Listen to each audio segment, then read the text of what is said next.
মন্দা, আমার এত টাকা, তোমার একটা সন্তান না হলে কে ভোগ করবে এসব? সব সময় আমাকে দোষ না দিয়ে নিজেকেও তো একটু ডাক্তার দেখাতে পারো। ডাক্তার? ডাক্তার মানে তো টেস্ট। এক্ষুনি অন্য মেয়ের সঙ্গে মিলন করিয়ে দেখবে আমার সন্তানের ক্ষমতা আছে কিনা।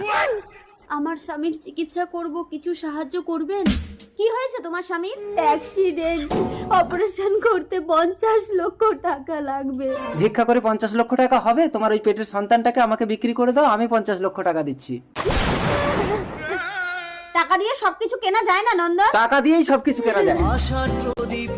আমি রাজি। দেখেছো, কিন্তু আমি ছেলে সন্তান ছাড়া মেয়ে সন্তান নেব না। ঠিক আছে, আপনি তাড়াতাড়ি টাকাটা দিন, আমার স্বামীর অপারেশন করতে হবে। এই নাও। ডাক্তার বাবু, আমি 50 লক্ষ টাকা এনেছি, আপনি তাড়াতাড়ি আমার স্বামীকে অপারেশন করুন। আপনার স্বামীর অপারেশন হয়ে গেছে, 50 লক্ষ টাকা আমাকে দিন। দুঃখিত, আপনার স্বামীকে বাঁচাতে পারিনি।